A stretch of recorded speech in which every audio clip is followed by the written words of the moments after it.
What I am here to do is to represent the people that have sent me here. The people who have sent me here have asked me to work to improve and enhance the systems that we have so that government works efficiently. And yes, I believe that creating this compensation council will help in that way, and I'm doing exactly what I was asked to do. What I do know is that Minnesotans are not asking to have more than $9 billion in taxes raised to over the complete budget. That is not what Minnesotans sent us here to do. Billions of dollars in tax hikes are going to be in the transportation that we will hear later. Hundreds of millions of dollars in tax hikes are going to be in the housing bills that are going to be up tomorrow. Billions of dollars in new payroll taxes for the proposed paid leave are going to be coming our way.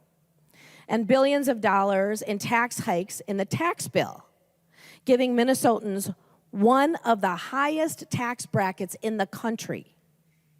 That's not what Minnesotans want us to do, not with a $17.5 billion surplus. So I have to ask myself, why do Democrats need these tax increases? Well, what I can see so far through this session is those tax increases are needed to pay for the millions and millions of dollars in wasteful spending. We're seeing pay raises for the governor, pay raises for the lieutenant governor, pay raises for legislators, pay raises for commissioners, and again, that has been mentioned earlier, we are seeing a $17,000 per month lease for our governor while the mansion is being renovated. $17,000 per month.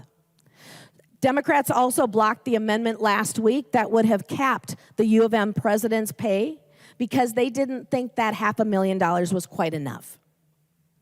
We're growing agency budgets across the entire DFL budget.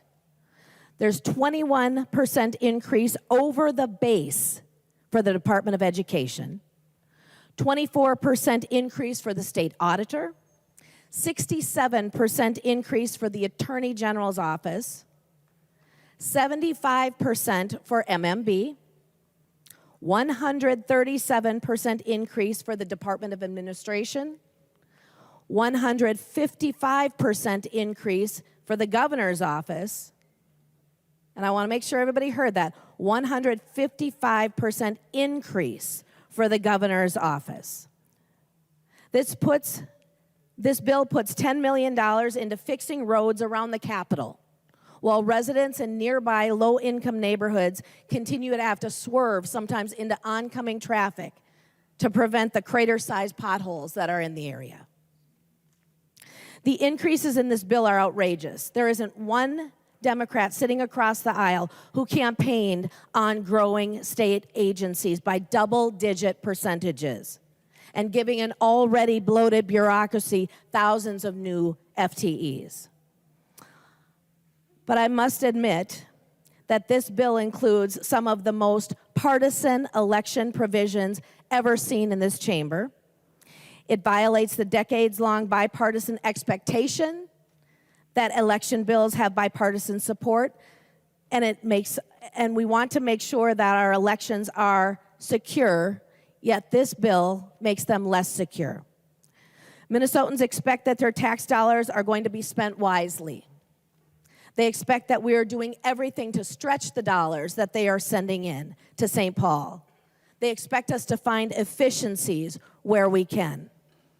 But this bill fails to meet that expectation.